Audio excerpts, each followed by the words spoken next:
Hello everyone, welcome to Aerospace Podcast, episode number 2, powered by Brahmastra.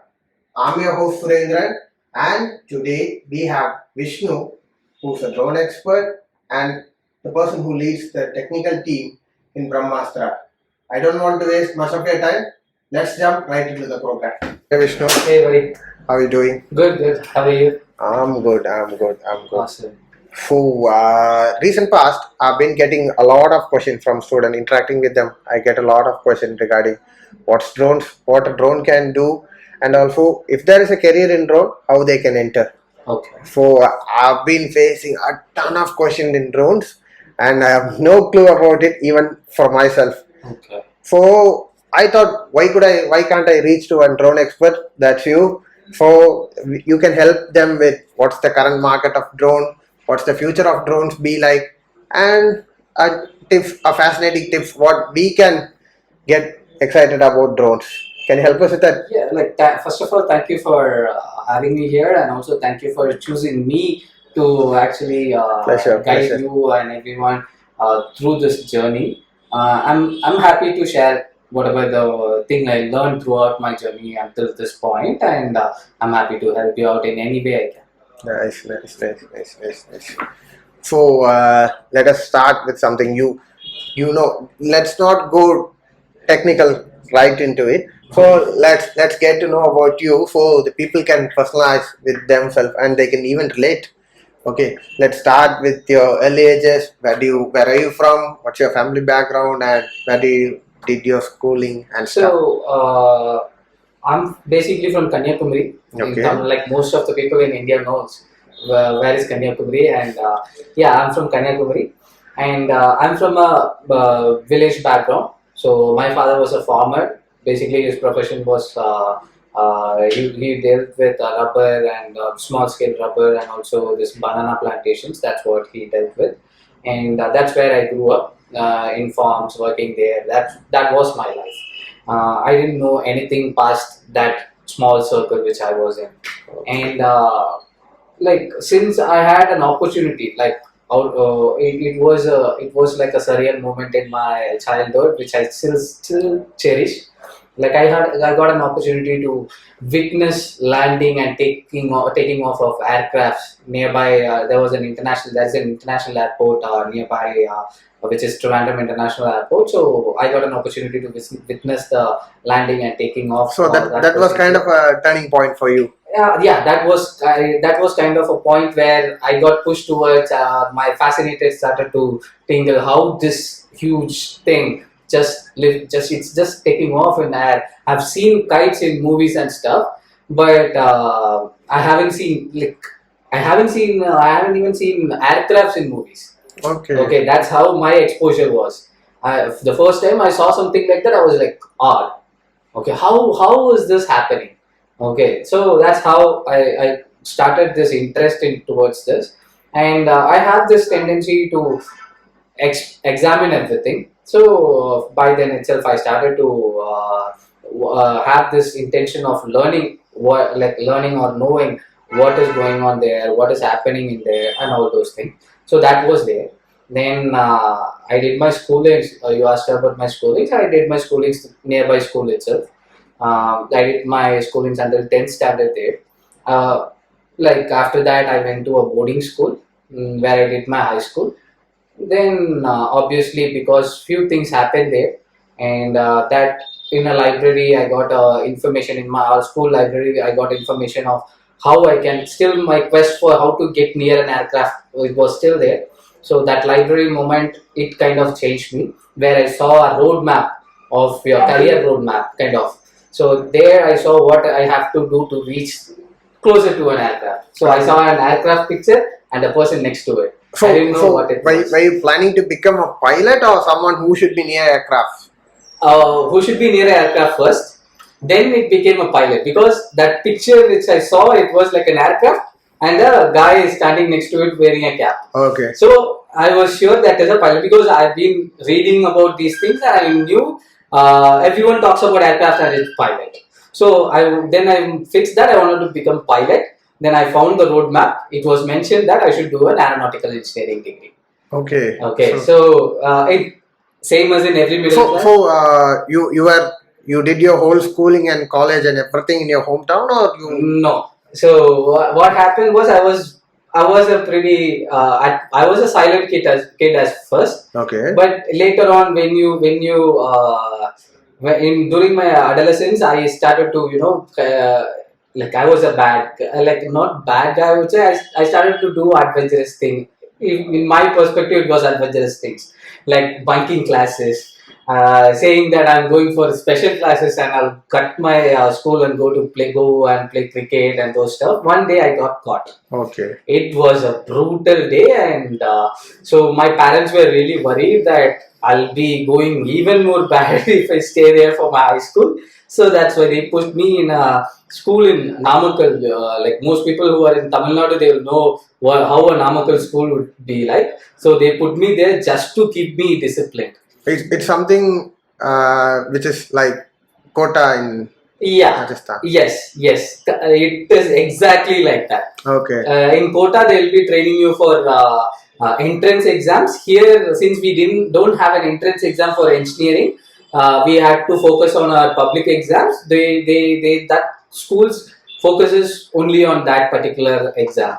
So they put me there, and yeah. You went into something sort of a military training. Yeah, for academics, nothing else. Okay. It was completely. I don't want to talk about it itself. Okay, since you said you took aeronautics in your college, yeah. So when did you learn that CPL has nothing? CPL is commercial pilot licensing, which is required to fly a flight. And when did you realize those two things? I knew this was coming. So. During my second year, actually. Okay. After that, I didn't know. I thought aeronautical engineering is the only way to become a pilot. Okay. So during my second year, there was a professor who he was talking about few stuff, and he was my favorite professor at that point of time. So I paid. Are you a nerd? Not at all. So. I don't know how you term that nerd thing, but if you ask me, are you passionate about the stuff which you have learned? Yes, I'm passionate. You are nerd about drones, or about becoming a pilot? I'm nerd about the flying objects. Okay. So I was passionate about the flying object. I won't term it as nerd, because I wasn't. If you term nerd as a person who scores good marks, I'm not that person. Okay. I've never crossed 60% in my whole life in college.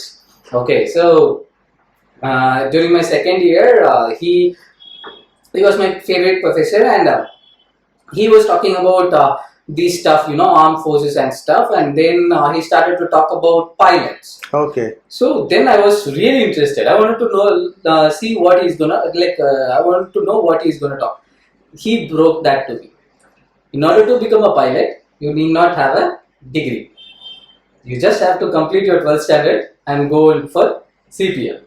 So you were just shattered on your first day of your class. No. Second year. This was in second year, not first year. Yeah, that's what I think. Until my second year, no one even told me. No one even cared about asking me what I wanted to do. No, where you were the only one in the class who said, I want to become pilot, I chose aeronautical, or like all of them? Not everyone. There were people who came from well exposed society, I would say, like well exposed places like city people. They knew what they were doing. Okay, they knew, like they were clear that they wanted to become an engineer. But there was a huge majority of people who wanted to become a pilot. Okay. And we didn't know what, but I would say that's a blessing in a disguise. So that point of time, I learned this horrible news, and also I learned the good news. Which is like, if you go for a CPL, then you should have huge amount of money. Okay. With Yeah, since you said you are from lower middle class, and for that was not at all a question in my family. No. Is it that was the thing that pulled you from becoming a commercial pilot? Yes. At that point of time, if I had money, I would have still gone for CPL. Then I didn't have money. The other option he kept me in front of me was to become a pilot in the flying wing of armed forces. Okay, that's one option. I started to pursue that. Then it went on and something happened, and later on it became. I'm here. Yeah. Great. Yeah.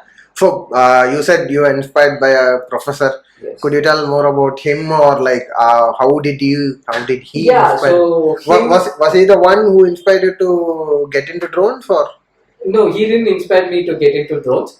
We'll come to the later part. You just tell me. So he's like a person. The first impression I had on him was I was late to my class. I was the last person to enter the class. I used to sit in the last bench. Okay, so I asked him the first his hours was his class was the first one. It was Tuesday or something. I still remember. I vaguely remember that day because it was our second or third day proper class. So I came inside. I asked excuse me, and I came inside. I just went to the last. I was just approaching the last seat, and when I was about to sit, I saw that there's another person sitting there. Okay. Then I was like, bro, this is my seat, and he was pointing me towards the professor. So I looked at him, and he was standing like this. Okay, so he called me.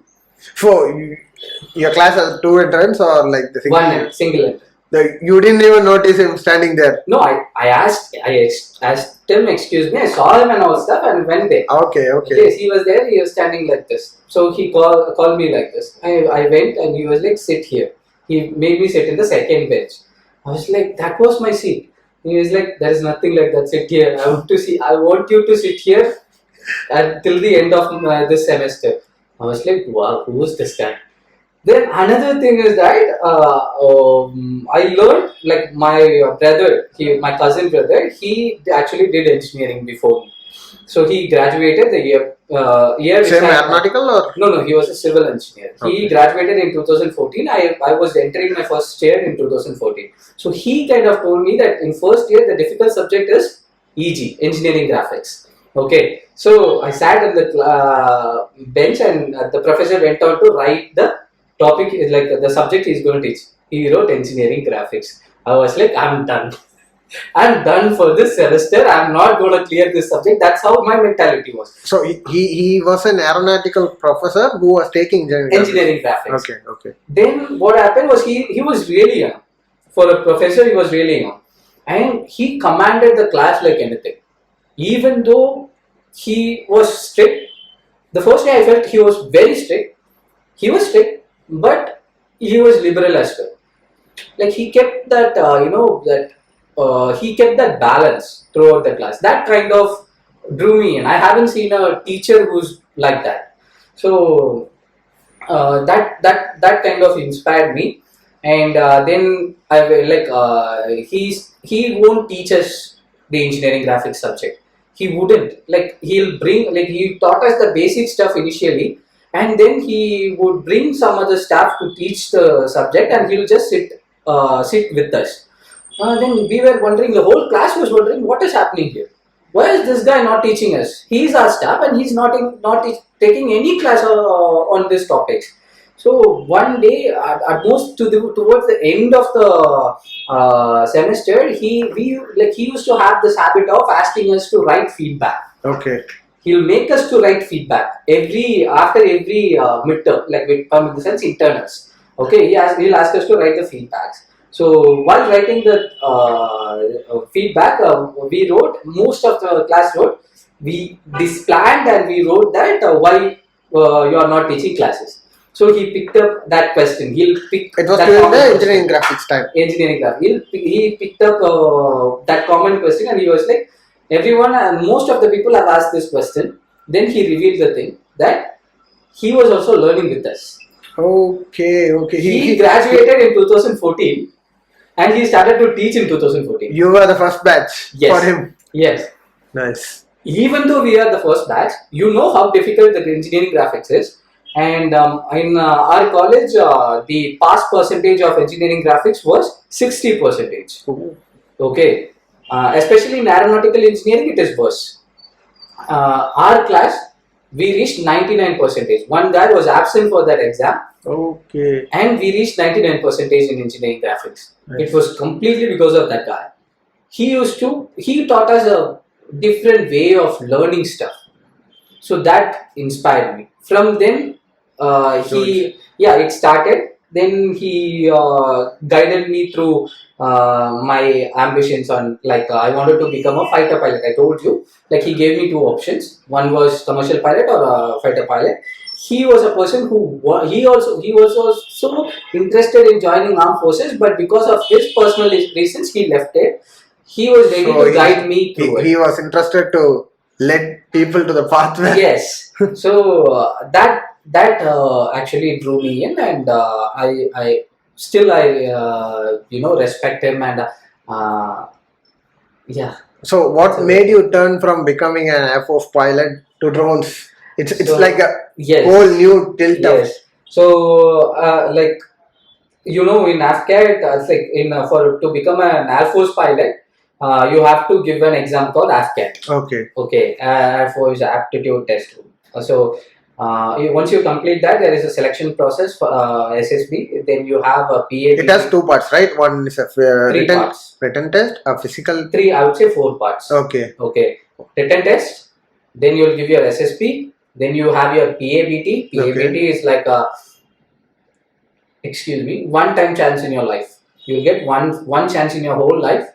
You can rewrite, you can give several attempts in AFCAT until your age limit. You can give several number of SSBs, but you can't give more than one PABT. PABT is? It's like a game. Okay. So it will be like you would have seen that mobile game where you tap on the screen and keep the helicopter from crashing. Yeah, same stuff, kind of. And then you have a medical exam. So what happened was... So it's a simulation game where you have to keep the aircraft flying? Kind of. I didn't attend it. Whatever the knowledge I have from the people who have attended it, this is the thing. So I cleared the AFCAT in first attempt. And then before going for my SSB, people were suggesting that it's better for you to take a medical examination because my medical condition before that was very bad. Yeah, sorry to ask. It was your eyesight or? No. It is something internally. I had lower white blood cell issue. So that was pretty horrific that I couldn't even attend half of my second semester. Okay. I was home bedridden, worst. I became you see me now. This was my first year. I was around 75, 80 kgs in my first semester. I dropped to 60 kgs in my second semester. Okay. That's how worst I was. I was bedridden and stuff. So they told me it is better for you to take it before you go. Okay. Because I already had 2 surgeries and I tore one of the stitches, and again I had to go through a procedure. So it was horrible. So they told me it is better so that you can be sure that you can give that SSB in your full potential. Okay. Is there any height? This should be the height, this should be weight, and this should be the physical condition. Is there any physical condition? There is there is a minimum height. There is no limit for weight, and then. What do you have any idea about what should be the height and stuff? No, I don't remember actually. It will be around 5'4" or 5'5". I'm not sure. I'm not gonna give that because I don't wanna mislead anyone. I'm not sure. Okay. So. Because that's even not coming to my mind right now. No, so I gave a medical examination. Then I learned that I'm fit to attend SSB, but I won't clear medical examination. Okay. Air Force medical examination. So, and also I had some personal things going on, and I was like, okay, this is not going to work out for me. I'm going to drop it. Okay. It was a conscious decision because I have to take care of my health. You cleared among the 4 stages. You cleared the first stage, and in second stage No. Before going to the second stage, I dropped off. Yes. Okay. So it was a conscious decision to take care of my health as well as to go. I shouldn't cause any trouble for my family as well because I'm the only son. It was the end point of your pilot dream. Aspiration, no, not pilot dream, but armed forces dream. flying for my country. So when did the thing, I should be someone who should be near the aircraft dream ended? Aircraft dream is still on. Okay. It's still on. Okay. Okay. Aircraft is something which is flying. Okay. It is not like only the commercial thing or the thing is an aircraft. Anything that flies is an aircraft. Okay. Okay. So for me, it's still on. I'll say I'm living my dream right now. I'm near a thing which is flying. Okay. So I'm happy about that. So after that. Like this is how it ended. Like my pilot dream, like a proper cockpit pilot dream ended. Yeah. Nice. So when did the drone starting point? Drone immediately after that. Immediately, I would say like someday for some. So it was in your college or? College. Okay. Yes, it was in my college, and when these things happened, I was pretty like I was devastated, and I couldn't. I was angry on myself itself because I caused it on like it was because of me I left it. And you did college also in Tamil Nadu? Or? Yes, Coimbatore, Okay. Nehru Institute of Engineering and Technology. Okay. And during my at that time period, one of my senior like randomly my like that was also because of Subhash. He knew him, and we both were roommates. We both were roommates. Once we had a chance to meet our senior, and he kind of started to talk about drones, and I got interested in it. Okay. Like I was like, okay, we can do this as well. Okay, we can fly at like it is not needed that I should be inside that. I can still fly it without by staying outside also. Okay. That was even more fascinating. You know, controlling it somewhere remotely is something more big. I felt so. That's how my drone dream started. Okay. My journey towards drone started. Yes. Nice. So could you walk us through what was your first step? What did you do? Did you build what was your first prototype? You had a first prototype was so this was it. We have in college we have yearly exhibition okay. for a marketing thing. Our college. This was your first step. Yes. My college was known for aeronautical engineering and whatever deals with aircraft. So they do this yearly exhibition thing for public to come and visit our facility, look at our aircrafts we have, look at they can look at the. They came to your college or you? They'll come to our college. Okay, okay. We'll open our doors for them and we'll present our projects. So there we knew me and one of my friend we saw that ad like you can go and present your project. So that's when he kind of pitched me. Like I was interested in drones, but I was not a person who goes and does all this exhibition stuff. I was not that. So he kind of drew me in and he was like, bro, let's build a drone and we'll take it there. We thought it's a simple thing, but we didn't know how to start even. So we started to read articles and we were able to build a proper, not a proper drone, we were able to build a drone. Something. Yeah, something. It looked like a quadcopter. It is a quadcopter. We intended to build a quadcopter. It finally came around looking like a quadcopter. That's how it started. And that was my first starting prototype. point. Yes. Nice. So from there, where did you go? What happened? Like my first drone. After moving forward from the first drone. Moving forward, my first drone was. How did it look like? Like, did it fly or? Yeah. So that is a pretty difficult question to answer. The thing is, it didn't fly at first. Okay. Okay. It wasn't even taking off. Okay. So initially we didn't know how to test it. Okay. We were able to assemble the stuff. We were able to buy the stuff and assemble it by looking at the procedure and like articles and stuff. But we were not able to get it started. We will connect the battery. We don't know what to do after that. And could you give us an idea of how much did it cost? So it will be like, there are a lot of people who are getting into drones, so they should at least know this is what a minimal cost to build a drone. At that point of time, it costed us around $8,000. Okay. So how big was the drone? It's a basic drone. cheapest components available, cheapest flight controllers. No, how big was the drone? Like it Big was the was, one which is of the dimension. I don't exactly remember the dimension. Give us a rough one. 20 centimeter, 20 by 20 square. Okay. That's how rough size, and that was not even 20, the bigger than 20, at least 35 centimeters. Okay. That's how we built it on top of this. They use a white pipe for electrical wiring. White PVC. Yes. Parts. Yeah. That's what we use for our frame. Was it stable? Freaking no. It was like, for us, we didn't know how to start it even. Okay. That was the real trouble for us. We were like sitting, we built it and we sat like this. Why is it not starting? We didn't know what to do. So what happened was, the senior who helped us, like who actually talked about drone, we went to him. Okay, we went to him and he told us how to start it. He told us how to start it. We started it. Okay. It won't fly. Okay. He was like, bro, I'm going out of town. Like, I'm going to my hometown. I won't be able to help you out after this. Then he gave us a contact of a super senior. He was at that time he was like an expert in drones. So we went to his store. The first thing he did was, he looked at our drone and he started to laugh. He started to laugh like anything. We were devastated. Like, why is he laughing like this? We at least tried.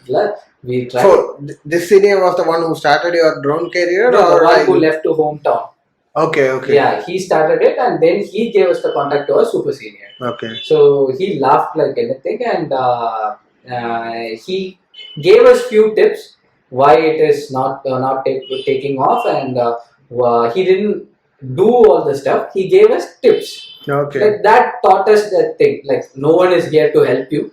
No one is here to do your work. You have to do your work. Only they can guide you through it. That's what he did. So we came back. We changed all the airframe. We built a solid airframe. We figured out what is the issue. We were able to fly it.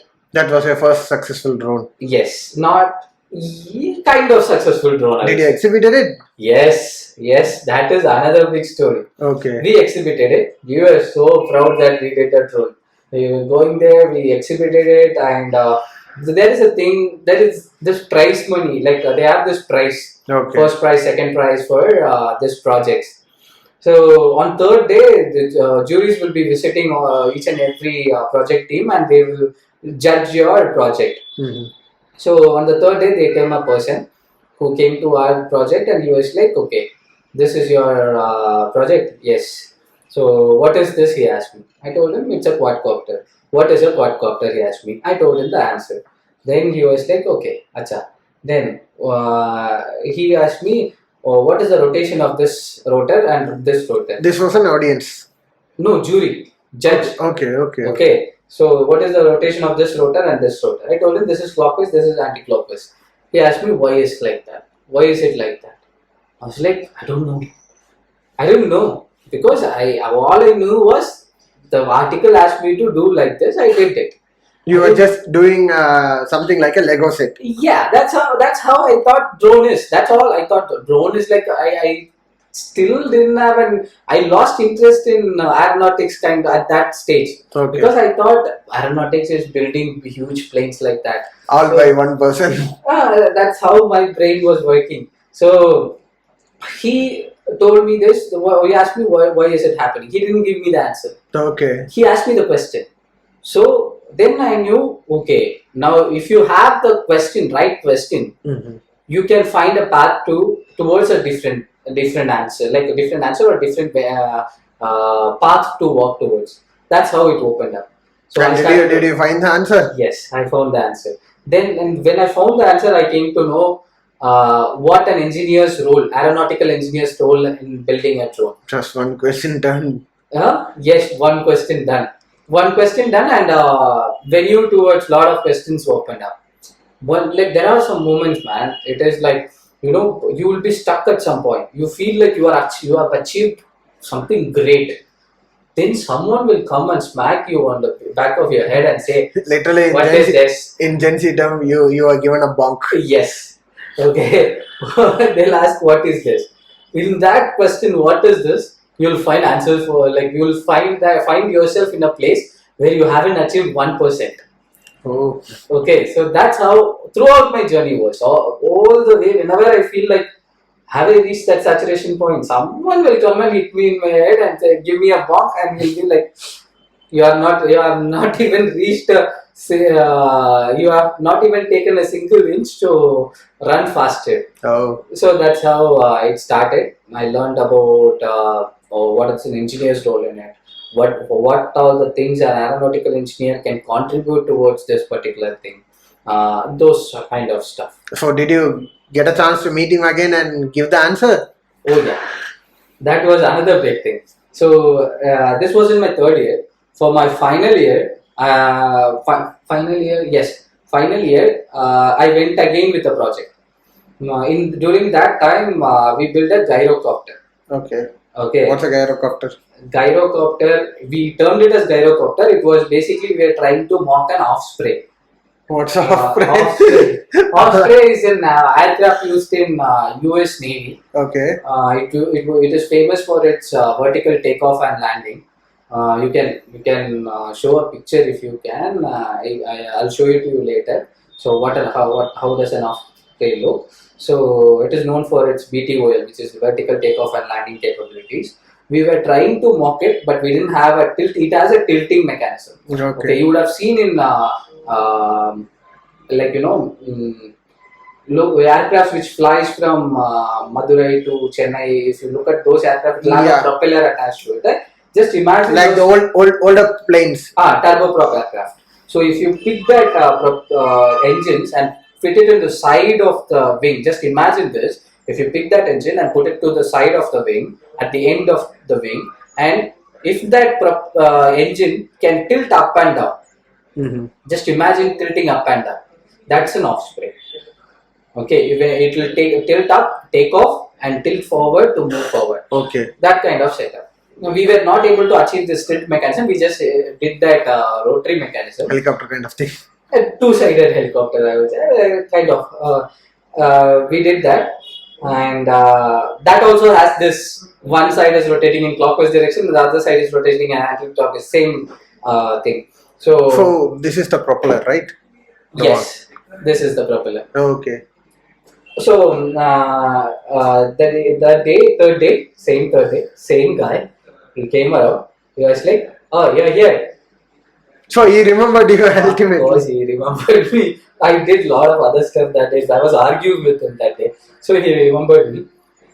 So he was like, "Oh, you have this setup." He laughed at me because I also knew what question he's going to ask. I was super confident because he's going to ask the same question. So he asked me the same question. Why is it rotating in opposite direction? I confidently gave my answer. I was like, I killed this guy this time. Was he excited? No, he knew I'm a dumbass. He knew I was a dumbass that time. So he asked me another question. Simple. These are some points which will teach you. Like a lot of people would have gone through this. These are some points which will teach you. Like there are different there are different questions you should ask, or different things you should know about when you are building a product. Okay, when you are building a product, there are different things you should always think about. Let's say, how does it looks on the hands of a customer, or how it will reach to a customer when he opens it for the first time. How it is presented. How is it for the like I'm giving you different some scenarios. That particular scenario was very important. Like he asked me, what is the application of this? I didn't know the answer. You learned I built the product. Yes, I built the product, but I didn't know the answer for the application. What application does it has? Yeah, that's. You learned all the technical part. You left the non-technical part, which is like that was our second meeting. Okay. Yes, I haven't met him after that, so I think I'm not I think I'll meet him sometime when I needed that bonk again. So you eventually completed your aeronautics and you just went into the field, or no? For my final year project, I did it in a company called Aerospace in Bangalore. Okay, I collaborated with them for my final year project. So it was the full scape experience of you entering into something industry, a proper. And it's the point where you decided you want to pursue completely in drones. Yes. Until then, I was like, I thought this is like a fun activity, like an extra. Interesting. Yeah, interest. I have interest towards it. That's it. I didn't know there is a career behind it. Yeah, that's how my mindset was. And when I came to actually, it isn't. No, how was the drone industry at the time when you were learning? Drone industry was like, there used to be drone shows, air shows, and there used to be this DJI's Phantom. That's when it came out, and DJI, they started to rule the drone industry like anything. It was for photography and those things. India was trying to get Israeli drones. Okay. So that time it was. It was during your college time, which was like 2014, 18. Okay. It was starting to grow. Yeah, starting. I wouldn't say starting to. I would say it was. You were one of the early learners. I would say out of something like that. So I don't know where I will put myself in that point of time. Mm-hmm. But when I didn't know. Basically, I didn't know that I can build a career with this. You were one of the top lucky 1% in India who at least knew what is drone. Yes. What it can do to the society. Okay. What changes impact it can have in the society. I was there. So we wanted to build, our project was to build a agricultural spraying drone with a capacity of 2 liters payload. Okay. So we came to we aimed at 2.5. We were able to achieve. Give us a glimpse of what's payload. Payload so this is the whole drone, right? Yeah. If you attach something to it, it is a payload. This camera is a payload. Okay. Additional features which we add to drone is called something. Keeping it simple, for this is the camera. The camera is the payload. Whatever you add to it nowadays. For agricultural drone, then the fertilizer it's carrying is a payload. Fertilizer along with the container it has, that's the payload. Okay. Fertilizer is the payload. Yeah. Yes, container won't count technically. Okay, technically it won't count. Just the fertilizer in there, fertilizer or pesticide in that will be the payload. So our aim was to build such drone. We collaborated with Aerospace. They were so gracious to accept our application, and they were like, "We are ready to mentor you, but we won't be building you the drone. You will be building the drone from scratch." We were excited. We thought we were excited, and also we were like we had this thought in the mind because we built so many drones. It is simple and a small sorry to interrupt. Yeah. And did doing an internship impact you in a way to pursue more into drones? Oh yeah. Okay. Yeah, that's what I'm coming to say actually. Okay. So we thought it is a simple thing like buying the components, fixing it together. That's it. When we came like when we visited Aerospace on our first day of internship, he asked us, "What is your payload? What is the payload you are aiming at?" 2.5. Then he gave us an initial lecture, like explaining to us about what is a drone and what is the real purpose it came into the world, who actually started this idea and all those things. Then he started to talk about the technicalities, why payload, from payload, how you should start building your drone. So we thought he told us if you are just buying your components and fixing it will cost you this much. If you really want to use your brain and build it like an engineer, it will cost you this much. Okay. Obviously, it was the cheaper one, and we went for the cheaper one. We didn't know how much trouble we'll be going through after that. Okay, your first prototype was 6,000, right? If I'm not wrong. So, how much did your second? This is your second prototype. Second prototype. No, third, I think, right? Drone, actual drone, which is like an actual working drone. No, I would say I've built so many prototypes after that. I so many drones after that. Mm-hmm. But an actual prototype where I worked from first initial paper, when it was in paper, you know how you draw that Ganesha symbol, from there till the end, successful test flight. I was involved. That is my second. which is on the internship you did. Yes, that's my proper. How much did it cost? Do you have any idea? So actually, I don't know if I can say that, but I'll say I'm thankful to Indian Aerospace because they spend more than what we spend. They spend more than they're supposed to spend. Okay. So they didn't. I'm pretty sure they didn't make any profit out of our project. Okay. They didn't make money for mentorship also because they spent lot on us because we were there for 3 months. So just imagine the product. Like we used a lot of stuff. We built test rig for our drones like thrust test and also we built a vacuum molding process there. We built it there. Okay. So they were supportive.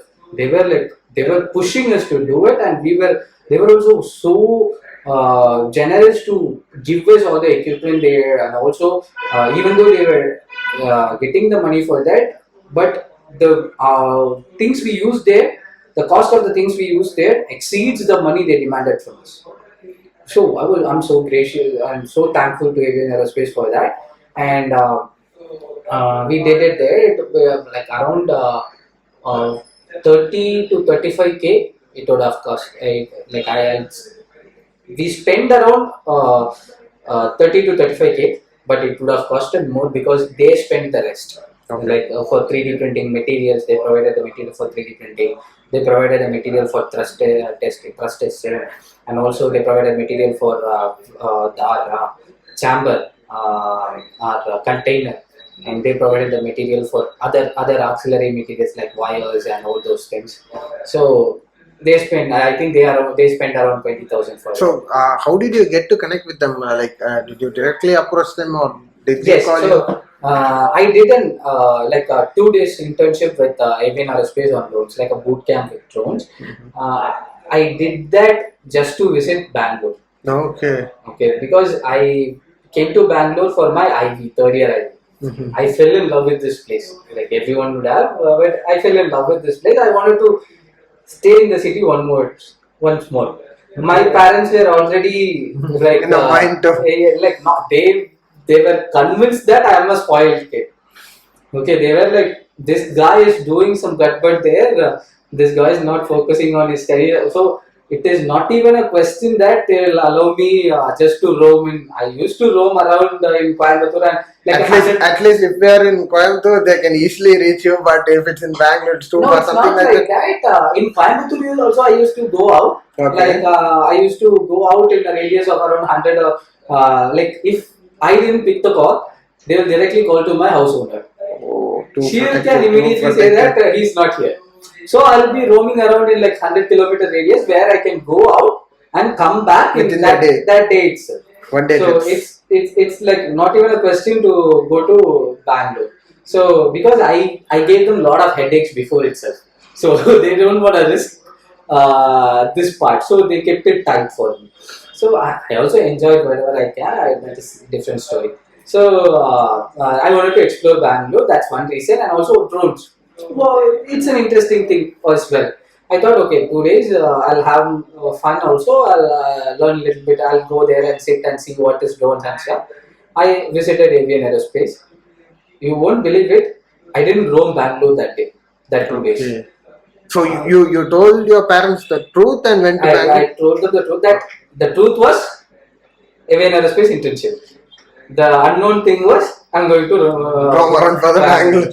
But something happened. I was interested in that. I got interested in the lecture which the CEO of Avian Aerospace gave.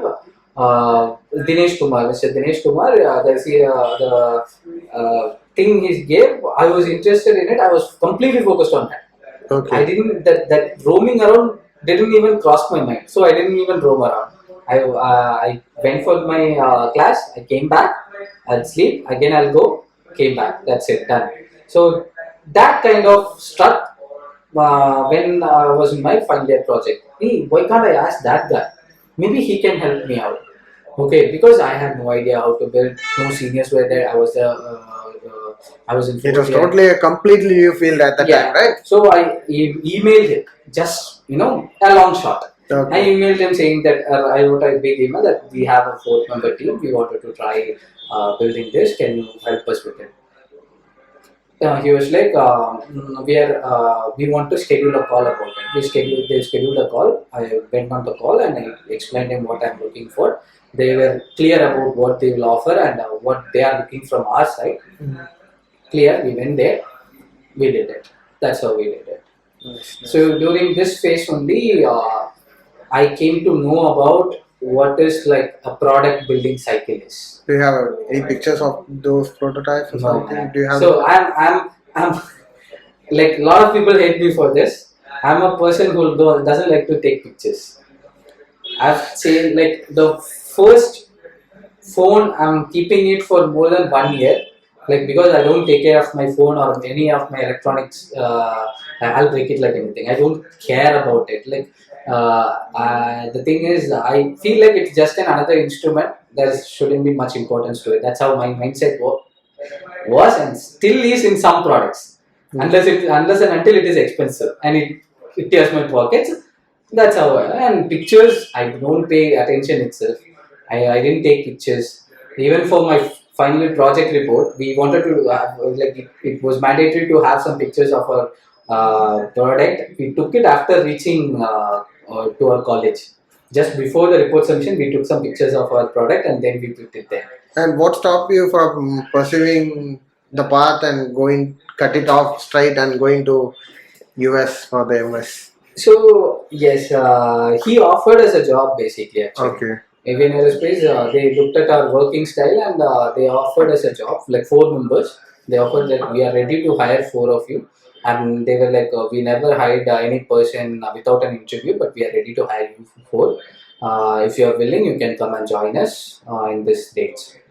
But I was ready to do it because I saw a future or a career which I liked the most. Like, everyone has a dream job, right? The dream job is like you won't feel like you go there. I used to work there. I used to be in the doorstep at 8 o'clock. I leave at 9 o'clock, 10 o'clock at night.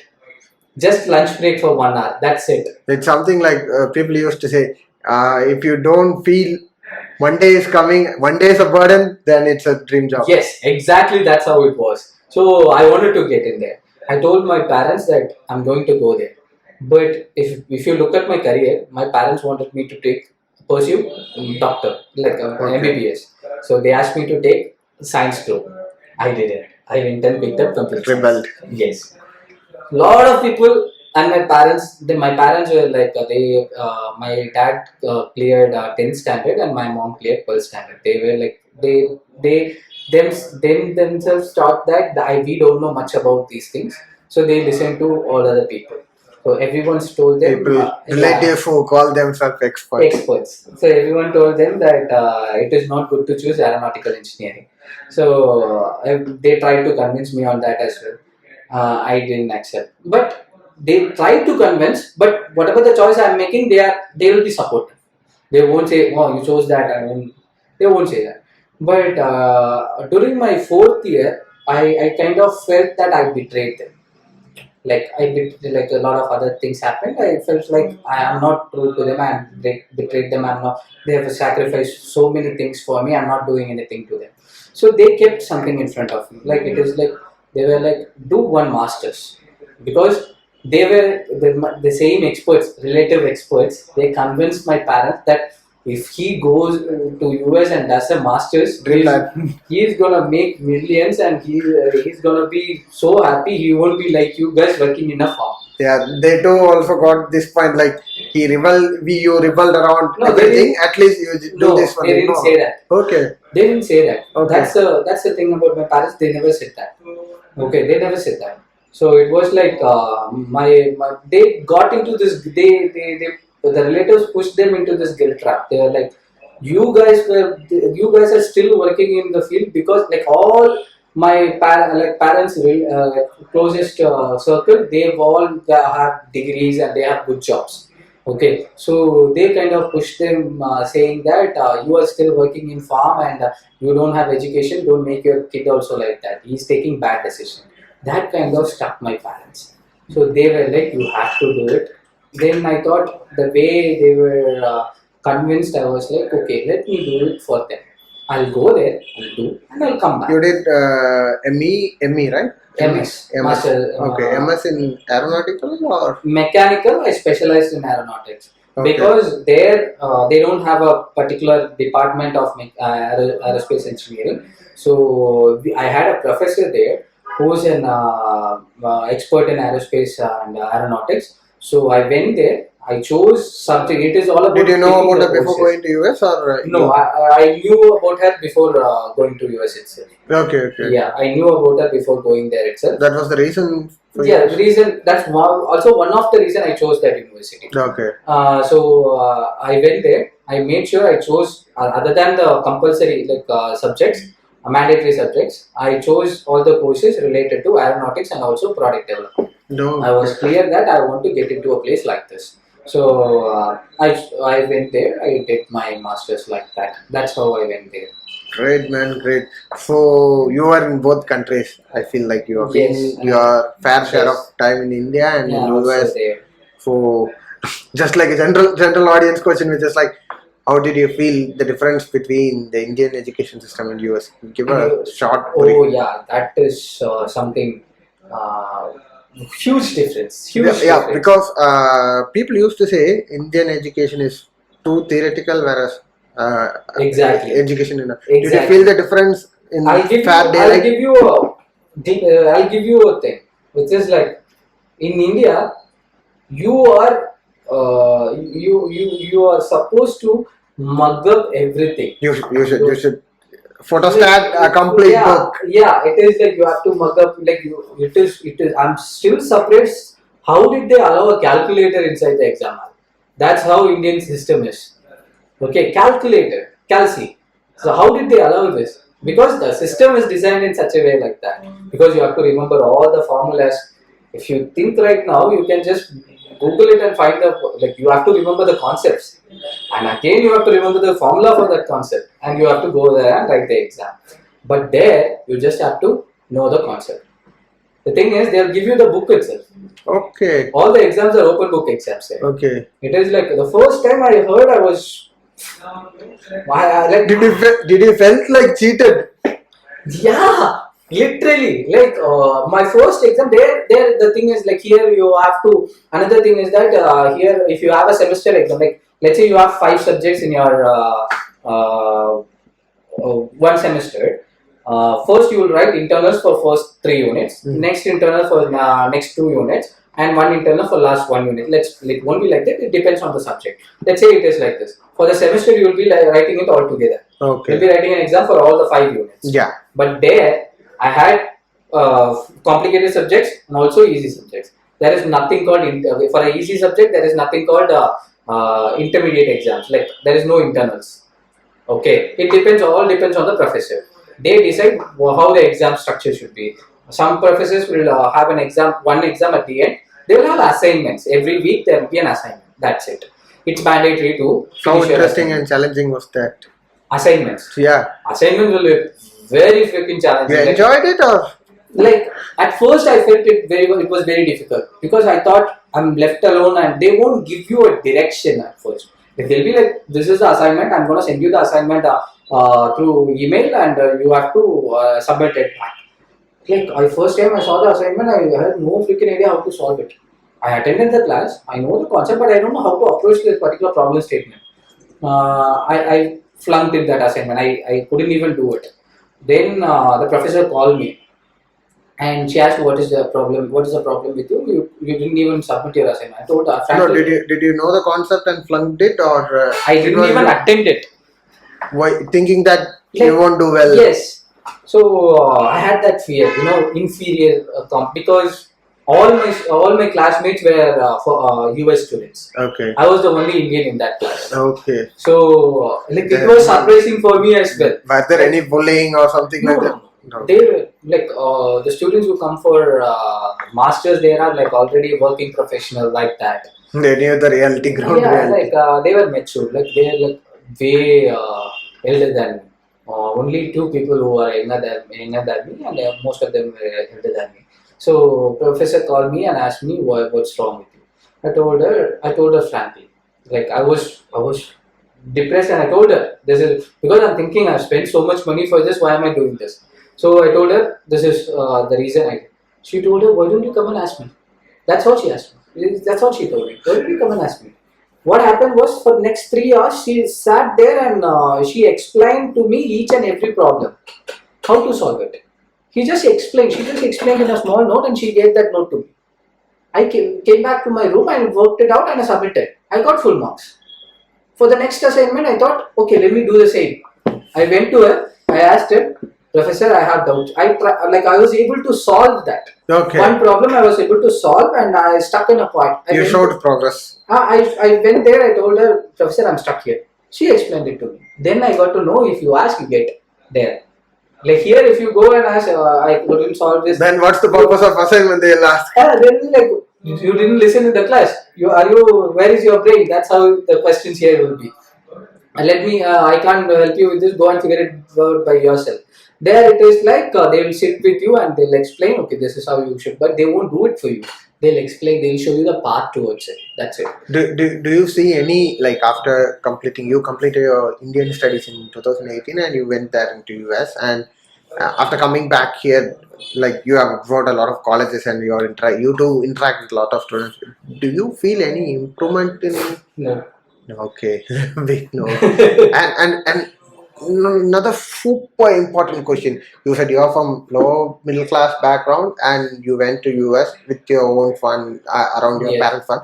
And how did you manage to live? Did you do a part-time job? My parents, they had their life saving, like all the money they saved, because in Tamil Nadu, the engineering, since I was the first graduate, we have a concession. Okay, which is like I have to spend only 20,000 per year for my fees. So you completed your study at nearly 1 to 1.5 lakhs. You completed it. 20 into 8. 20 into 4. No, I'm including all. 1.5 around 2. Okay. I've completed my education for 4 years. That's it. Okay. So my parents for all the first graduates in Tamil Nadu, they have this. Okay. They have this. Okay. Now they have increased the amount to 25 or 30, I think. I'm not sure about the number. It is very less, way less. Okay, if the government fees is say so and so 50, they'll cut. What do you think? How do you compare it to what would you say a low priced private college seat would cost in India? Not in India, in Tamil Nadu. All the private colleges, all the colleges in Tamil Nadu, government has fixed a price for it. Okay. That's the fee they should get. Okay. Okay. For a person who goes through this counseling. No, right? I'm asking like a person who's not getting into counseling, but he is going... Management, 1 lakh. Okay. 1 lakh, 70,000, 1 lakh. Mm-hmm. I don't know the price of now, but I'm giving at the time you did, that's 1 lakh. Okay. So my parents had the leftover, like they had like around 10 lakhs, and they chased money here and there. They got some debt. They managed to get 15 lakhs so that my travel expenses, my initial expenses will be covered. Did you have someone there to guide you, or you did all by yourself? No, my cousin was there. Okay. He was also he went as a student. He was just graduating. Okay. So he was there to take me through the initial process. I was thankful for that. Okay. He was there to take me through the initial processes, but he was also not well enough to support me in any way. So I had to figure out everything by myself. All I had was 15 lakhs. And the thing was, my cousin, he took a loan to go there, like a housing loan to go there. My parents didn't have any idea about how much it will cost.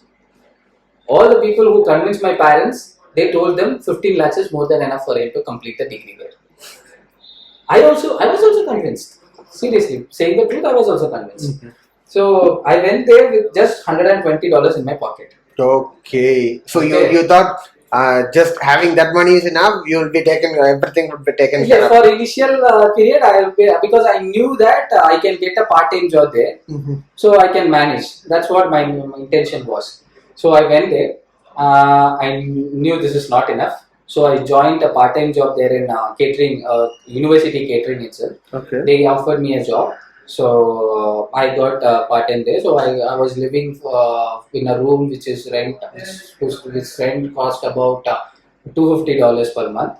So around my expenses for a month it will be $300, $300 to $350. My expense will be covered. I was getting paid around $380. So it was manageable for me for the first semester. Then what happened was COVID hit. 2020. Yeah. Starting of 2020, COVID hit and everything got closed. Shit. No part-time jobs. I was all alone. My fund was also done. Because initial itself, you will be paying around 9 lakhs for your first year. Next year, it will be like 6 lakhs. Next semester. Was there any scholarship or something you can avail? Yes, that's what I did later. During my second semester, I approached my professor, saying that professor, I'm going through. I worked outside as a server in a restaurant for a time being until I crossed my this COVID restrictions and study from home thing. I was working as a server in a restaurant, like kitchen side on stuff. So I was able to manage something. I got some money left in my fund. I paid the initial fee. And the rest of the fee they'll ask you only at the end of the semester. Okay. So I was thought like, okay, I can manage until the rest of the end of the semester. I'll figure out something. That's how my mindset was. I have to cross this day. Okay. That's how difficult it was there that time financially. So I approached my professor saying that, professor, I need a job. She was like, I can get you a job somewhere else. But she was not ready to give me because she, I don't know what she thought. She was not ready to give me. I got something else. I was working. I didn't get a job. At the time, you were still working in the catering. No, catering job, university job is closed down. Okay. Yeah. So I was working outside in gas station like that. Every people you found something menial to keep you living going. Yeah. So that's how it was going. And then during my professor's class, like that professor's class, I started to like that particular class. Okay, she was teaching advanced fluid dynamics. Okay, she started to ask. That's when fluid dynamics is a part where you discuss in that advanced part where you discuss about aerodynamics and detailed about aerodynamics. So there she saw that I'm good at this. Okay. She saw that I'm good at this, and then she came to me and she was like, at the end of my semester, she approached me and she asked me, "Are you interested in?" Because that's summer leave. Okay, that's summer leave. Because you'll have. I went in fall, then you'll have your winter semester, then you'll have a summer leave of 3 months. Okay. I was pretty worried that what I'm going to do was summer vacation, and I have to pay my fee for that particular semester. Rest of my fee for that last semester. So my I got grace. My professor itself called me and said, "Vishnu, are you ready to work for me?" Okay. So for that, your professor will pay you or the university will pay you? University will pay me. Okay. Like it is like professor will have a fund from her project fund. Mm-hmm. That some part of that she can allocate to you. She can allocate some money for my hourly work. And there is a concession fees waiver which is attached with this job. Okay. If you get a TA-ship or GA-ship, for TA-ship you will get 3 credits to 6 credit waiver. Each credit is $1,000. I got 6 credit waiver when I joined as a TA. Okay, so I got my fees cleared, and for the summer I had this job of TA-ship. That's how I crossed. Then the next year I got in as she pulled me in as a GA. So what's GA? Graduate assistant. Like for TA, you'll be dealing stuff like taking care of paperwork, being exam invigilator, conducting exams, evaluating papers, giving out. This were during your free time or do my free time? Like each week you will have a class of around 6 hours. That's it. Mm-hmm. 6 hours of class per week. That's it. Rest of the time you are free. So I used to do that, and that's how I managed my finance there. Great. Well, while we were talking about the scholarship, I want to touch into these things also. What do you feel is easier, getting a scholarship from here and going there, like getting a scholarship before leaving India, or after leaving India, going there, you can find scholarship? Both are fine, but it is far better if you get it from here. It is like an added advantage, I would say. Now, whoever is planning to do a master's there, the only thing I would urge them to do is get your finance right. Okay. Get your financial side right. Don't do the mistake which I did. Like I would say this brutally, which is like, if you don't have the money, please don't go. I struggled a lot. I'm saying from my side, you can go if you have a proper scholarship lined up and you're sure that you can survive there. Like if you're planning that you can live within $500, keep that change that margin to $1,000. Make sure you have that $1,000 per month. Then go there. Okay. Hey, it is expensive. It is very expensive. I struggled a lot. Like I don't want anyone to go through that. I've had students till now. A lot of students approach me and they say that I'm planning to do masters. I guide them through it. I take them through each and every step. But before going through that, first question I ask them is your financial set?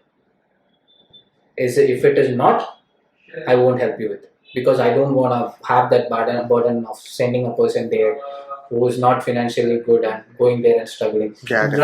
By staying here, being frank, if you sit here and think, okay, I'll go there and manage, you won't. One day I had just $5, and next day I had to eat. Like I was thrown out of my room because I couldn't pay my rent. Oh, shit. I just had $5 in my account. I have to eat for the whole day. That $5 will be done in the whole day. If I eat just candy bar and water. Okay. The next day I had to beg. That's how my situation was. Okay, just don't do it. Great. So we'll cut for a quick break here. We'll carry on the podcast. Yes. So this part of the podcast is sponsored by Brahmastra Internship. Brahmastra is a premium aerospace and defense tech company that has reached around 25,000 plus students across 95 plus countries to achieve their aerospace goals. So this Thursday on Numbers again, they are dropping their 99th batch of drone training program, which is a completely virtual online project-based program where you will be trained on a real-life project. To know more about the project and join the internship, check the link in the description. And Vishnu, welcome back after the break. Yeah. I think we drifted so much apart from drones. Yes. Yeah, so we'll come back to drones first. Okay. Before that, a quick question. What made you come back to India? Yeah, so... Was it a patriotic thing or... Yeah, I would say both. Drones made me to come back first of all because they're finding a job in drone industry and working close to that is close to UAVs are very hard because very difficult in the sense you have to be a US citizen in like the major criteria they look for is a US citizen because you have to get a certain security clearance there, a lot of stuff like that. So that's one reason. And that point of time when I came back in India, India started to open up this drone industry like anything. India started to recognize the potential of drones. Before that, it was nothing. So I thought this is the right time for me to go back. So I had other people who convinced me, but it's not an easy decision to come back because I was making good money there. So people were like saying that no, don't do it. Did you get a job there? No, that's another story. It was like I found a job, but they were not able to process my paper at the right moment. So I got stuck there, and in order to survive, I started to work in an Indian kitchen as a tandoori chef. So catering was all along your American life? Yes, kitchen food, it was all along throughout my American life. I started as a tandoori chef and I got somehow I got good at it. For survivability, you learn anything, right? That's how it was. I was making good money out of it. Literally, an engineer will learn everything to survive. Yes. So from a lower middle class setup, my family started to see. Within 2 months, I was able to send the money which my parents spent for my education. Okay. Around 10 lakhs, I sent it to them within 3 months. 2.5 months, I sent them around 10 lakhs. Great. They were like very puzzled. Yeah. Did they know you worked there? Yeah, they knew. But they were like, he's in US. He's making good money. So they get boasted around their relatives. And no, it's not boasting. They were like they were happy, at last my son is making. My mama was like she was convinced. My son is in US. Like he's not going to come back. Like that's how it was. So I was making good money. So everyone, like my parents were also like they were hesitant to keep me there, but they were like, okay, you stay there for your good. It's not like they want to enjoy the money. It was like it's your life. You it has to be good. So you stay there. Somehow, if you struggle, also just stay there and get it done. But I was not convinced. I didn't want money because once I wanted money. So this was my life cycle. Like I didn't have any money at all. That period of time I wanted to make crazy money. okay. When I was making crazy money, like I had so much money, I didn't know where to spend it on. That's how I was living there. I lived a luxurious life for almost 6 months there. For 6 months, I lived like anything. Okay, so at that point of time, you reach a point, right? Your enjoyment stops with the money. Like I didn't have any more greed to make more money. Okay, I was stuck at a point. I was thinking, where am I going after this? So that made you come back to India? Yeah, that made me feel something was empty. Like so you are doing something which is apart from your passion. Yeah, and something was missing there. I was making money and something was missing. I was like, I learned all this stuff. I spent my life for this. I have to give it back to the society because if you look at my hometown, whole the whole town and whole village, they contributed to my life in some way. They helped me in some way. If you take my country also, it helped me in some way. If you take it my concession, which I got for my engineering degree, that is also a contribution from my country, which I have to give it back. Okay, that's how I thought. It's a payback from my side. I have to do something back to the society. I shouldn't be known as a person who made this much money. I should be known as a person who did something for this. Like that's how my intention was. But that same time, India was opening up its drone industry. You would have seen. I saw the different drone startups coming up. Idea Forge and those people just started. So it was when 2022. Okay. 21 I started to think about moving. 21 I started to think about moving back. 22 I moved back. So it was crazy. What was the scope in India when compared to US in the field of drones? Scope is that you can work directly in a like if you take US, all the companies who is building drones, they work for defense as well, like work with US defense as well. Major was for the defense. Like yes, everyone contribute to defense in some part. Same as India. Like whoever is working in the drone companies in India, the UAV companies in India, they contribute to Indian defense in some form. Same there. So they require US citizenship there. Only then you are allowed to get inside. Okay, inside the drone, if you have to go, yes, should you'll be given some other position which is like not at all related to drones. You'll be working in some desk office. You will be something similar to the TAGA there. Designing something like that. You won't even know the purpose of your work. You will learn, but you won't progress. Yes. Pushing. Yes. Okay. So that's one thing in India. India, it is like it is budding industry. So you can be a person who can contribute to it and see through the growth. Evolutions of it. Yeah, I like to be a person who is in a point where it is like where I'm proud of something which is like I was there when it was in scratch. I'm here when it is in this position. I want to be a person who contributed to that growth. I don't want that spotlight or anything. I just want to be all about self-satisfaction. Life is all about self-satisfaction. My self-satisfaction is about this. So I thought India is the right opportunity, and I believe a lot of people also think the same way. Okay, in India, the drone industry is still in budding stage. So you are allowed to make mistakes. My life is all about making mistakes and learning from it. So you are allowed to make mistakes, which everyone is learning. So there is no right or wrong. You can explore. You can work extensively on R&D. These are the reasons. As far as I was, to us Indians, we are just constrained with just the things what we have. But we make best out of what we have. Yes. That's something Yes, magnificent. like there is a thing, like I don't know who said it, or I read it somewhere. I don't remember that exactly. They say only if you beat the metal, you get the best performance out of it. That's how we are. Like only if a species is pushed to it extinct, it will come as an evolution. That's how this happens. Right? How giraffe got its huge neck and all those stuff. That's how we are. We are trained to do that. Or when we are put under stress, we perform good. Okay. This is how Indians are, and we are proving it in one another sector. I would say that's it. Okay, and when you come to sector, you have been like, before we start the podcast, as we were discussing, you said there are like a lot of sectors in drones. Yes, also. exactly. Drone is not just a single component thing which we should Yes. manufacture anything. Could you shed us light on the sectors? Like see, we can take it in three. Split it into three: hardware, software, and service. Okay. Three.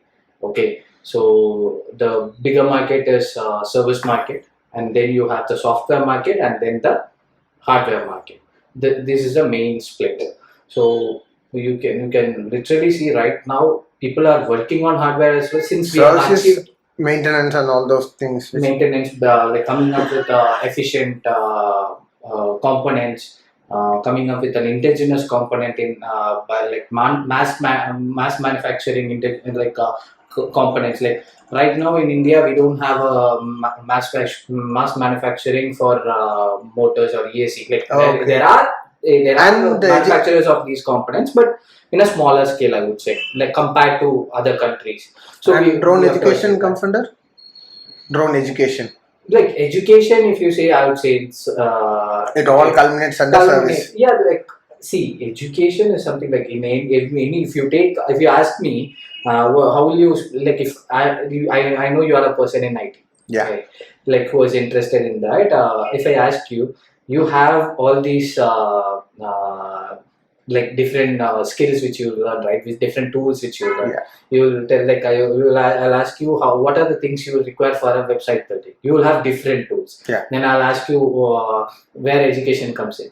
See, all the things this is completely different. Okay, this drone education is basically, there are different parts to it. Right now, the courses which we are actually providing through Brahmastra, initially we started as a hardware, like completely focusing on hardware and assembly and all those stuff. Okay.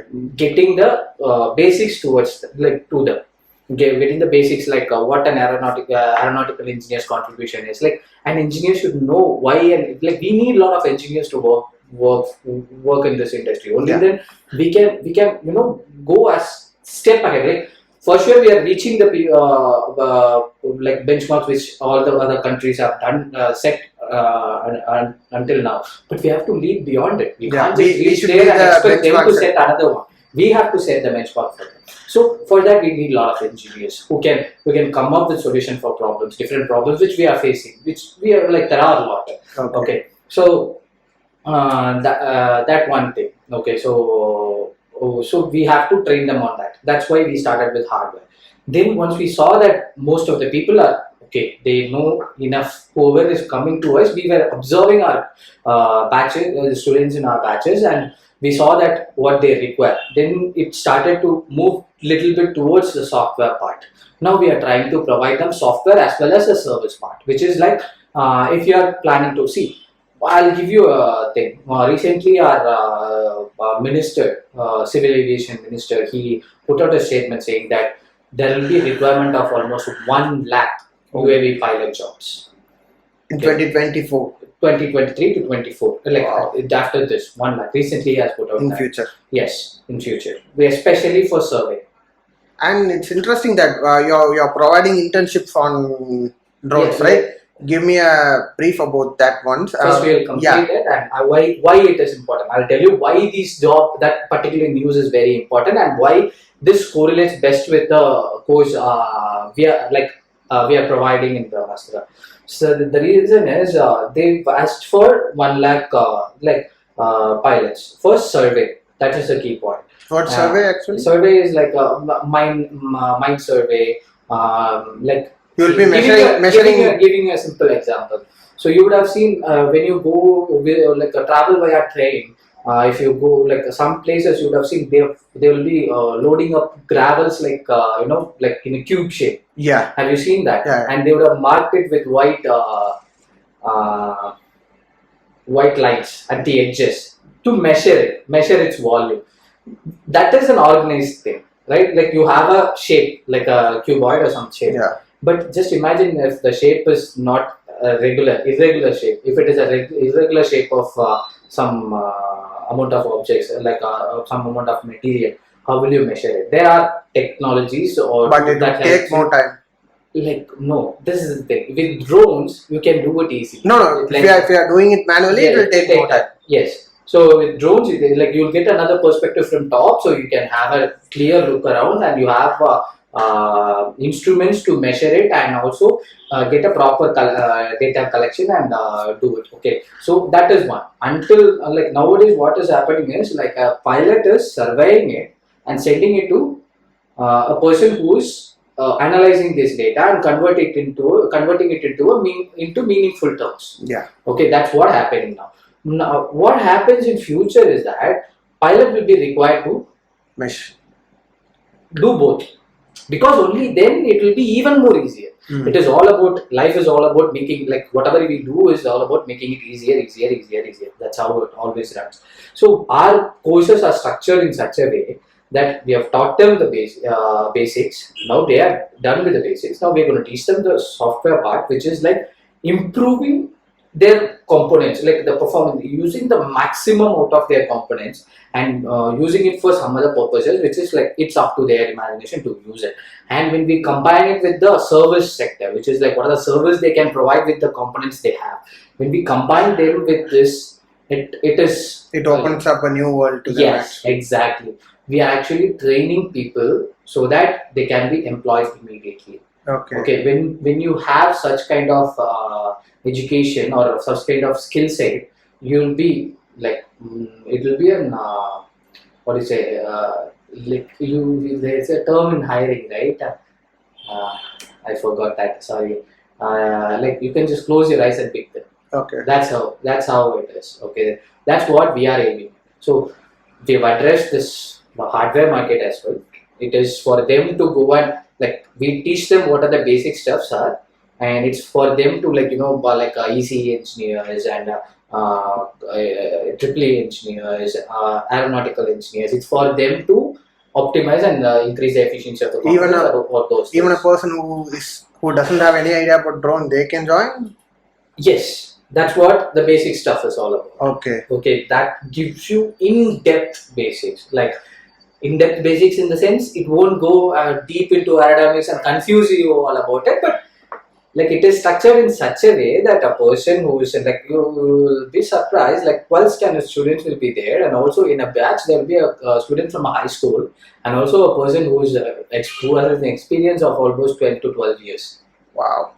Like they are into some EC or AAA, they have their core knowledge. Okay. But they don't know what, like they'll be working on drones, but they are interested in knowing the basics about drones, because if they know that, they can communicate well with the team. They can give out their own suggestions which will improve the project and those type of things. That's the reason both can be done. Okay, our courses are structured in such a way, and we make sure our tutors are trained in such a way that they can handle these two scenarios, or these two ends of spectrum, and bring them both in a common term, that learning the basics of drone and getting it out.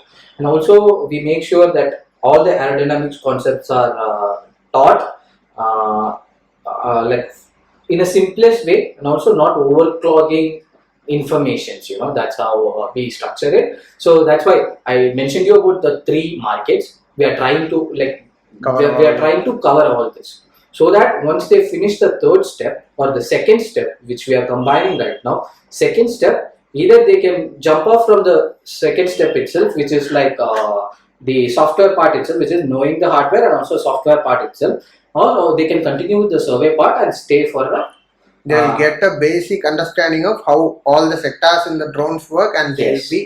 they'll make something of their own. See, this is all, I would say all these are basics, because in drones still it is in growing stage. Even myself, like whenever I go for a class or a session, I'll say this is like a two-way bridge. Okay, I may know something which you don't know, you may know something which I don't know. It's a two-way learning. Yes, exactly. This is there's also something similar in IT, which is every 3 years there will be a change in technology. Exactly. Something similar happens. Exactly. There will be something like new hardware which will help you to do certain things which cannot be done, which will be pretty difficult to be done in different flight controllers, and firmware plays a major role in that. And there are certain hardwares which actually simplifies your whole assembly. Some interesting things will come out. Yes. Okay. And coming on to this thing, which is you mentioned three sectors, which is hardware, software, and service. How? Give us a quick. If you can be quick, you can be quick, or if you take your time and explain, which is how's India doing in hardware sector, and what will be the future in the hardware sector? How India is doing in the software sector? What will be the future? Same as in the service. What they are currently doing, India, and what will be the India future? is peaking in. Like if you ask me, hardware, I'll go from hardware itself. Hardware, I'm talking in the context of manufacturing our own hardware. Okay. As far as my view is, like whatever I've seen so far, it is still growing, because it needs a lot of R&D time, and it is not easy to be in a hardware market. Being frank, like let me tell you. So recently I saw tweet, like you have to say X nowadays. Yeah, X. Okay, so I saw X by a person who is the CEO of a particular company. Like they basically focus on drone hardware and stuff. So he extended that a lead time for a particular component is almost 30 days. Almost. That is the quickest. Okay. Recently, we wanted to buy a component, like in Brahmastra, we were working on an R&D project. We wanted to buy a component. Okay. The price was like, you know how difficult it is to process a payment, right? Like process a payment in the sense, process a budget for a particular thing. That felt easy for us. Okay, after looking at the lead time and all the other processes when we went through and our team went through, we had to sit, like we had other works to do, but if we don't get the component, we were not able to do, like we didn't expect it to be this bad. Okay, that's one other struggle. Even to do R&D, you need something which takes much longer time. So it is still in budding stage. We'll definitely cross. We have crossed so many things. It is gonna be out also. And software. What would be the future of the hardware? Future. That's the thing. The one thing is mass manufacturing. But when you are like, see, about mass manufacturing, there is one more thing: demand. What is the demand? Then there should be a lot of drone companies who are not only focusing on defense tech or service. They should make it for common people as well. When you start to make for common people, let's say you're a company. Let's say you're starting a manufacturing company. You want to build drones, like basic camera drones for common people. Now you won't be able to purchase 100 or 200 numbers of motors. I'm giving you a rough number. Okay, 200 numbers of motors from India immediately. Okay, from China you can get it in 14-15 days. What will you do? You'll go and get from China. Once you are making good profit out of it, what will you think? I'll set up a plant which can make, I can double my production. Likewise, demand has to increase. Then that is how hardware. This is my view. So as per your analysis, in hardware, we have figured out a way to manufacturing. We have streamlined the manufacturing process, but in future we'll mass manufacture those components. Okay. Yes. In the software, what we are doing currently and what currently we are kind of like now we are trying to. There is a thing called ground control station. Okay. Okay. Like basically, when your UAV is in flight or before it is in flight, it is like a display to your brain in UAV. Like I told you about the brain in the UAV, right? Yeah. It's like a display for that. Whatever happens there, you'll get the result in this display. Okay. Keeping it simple, layman term, I would say. That's what currently. No. I'm saying what is a GCS? Okay. Ground control station. Okay, and you can control it from here. Like you would have seen in movies when they talk about predator drones, right? There'll be a guy will be sitting inside a container tank in somewhere in US and controlling a drone which is flying over Iraq or Afghanistan. Right? Yeah. That particular screens he sits in front of. That is a ground control station. Okay. It's like for the rocket. Yeah. So what India is doing right now, companies are trying to build their own. They have already built it. They are trying to build their own ground control station, so that they can have more control over the things they do. Okay. You get me? Like more easy to use and those kind of things, different. So and also in software, I told you about the drone in the box. So you will be surprised. DJI drone, like drone dock. Yeah. Right. We were talking about it. You would be surprised. There is a company. The company in India is actually collaborated with DJI for their drone dock. It's something like a first step towards something which we can Yeah, something to be, okay, we are reaching somewhere in this. So this is something like, one step, next step, like that. So they were able to do it. They were able to be with the major player in the whole world, I would say, DJI. So that's one thing.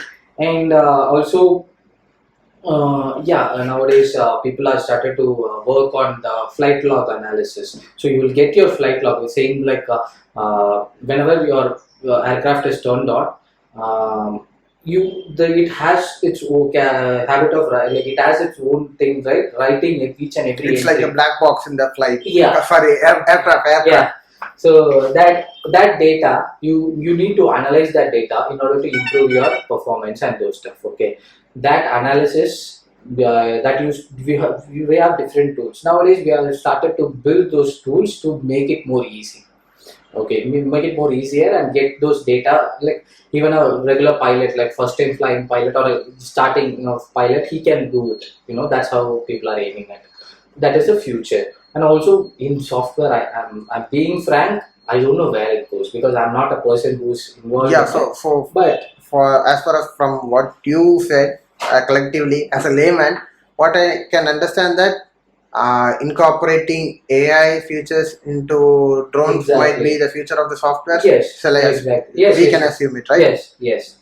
In the service, then service industry, it is up to their own imagination, I would say. Yeah. Like no, I don't know. 5, 7, 8 years back, I don't know who thought of spraying pesticides with a drone.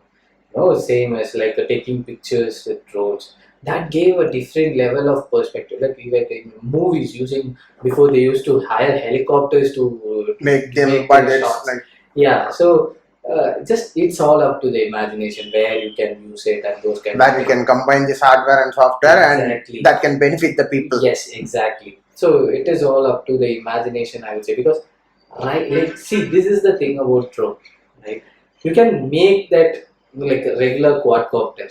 Okay, you can make the quadcopter, and if you give it to one person, he will say, I can use it for this particular thing. Like if you take this particular drone, some people will say, I'll use it for photography. I'll use it for surveillance. Some people are using it for dropping warheads in Ukraine and Russia war. So it depends on whose hand is on it and what it can be done.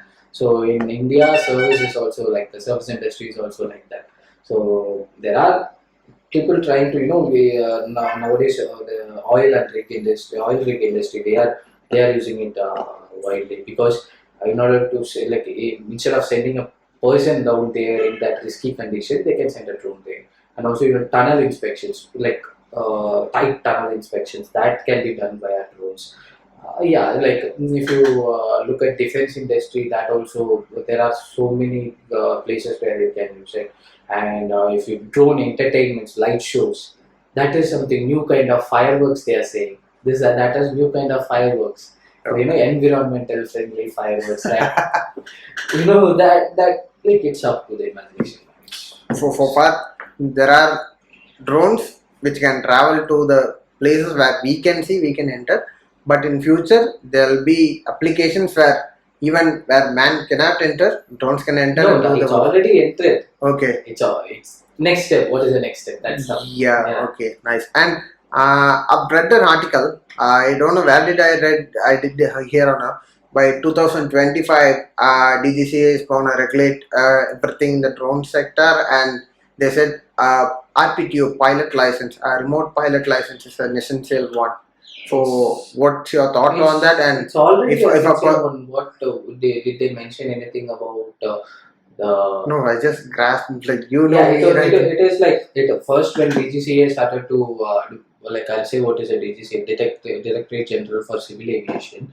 They are the one who regulate civil aviation completely. Whatever which is in the air, it's on the civil, not the defense. Sorry, whatever the civil which is in air, comes under. Yeah, so they regulated it. Who controls the defense actually?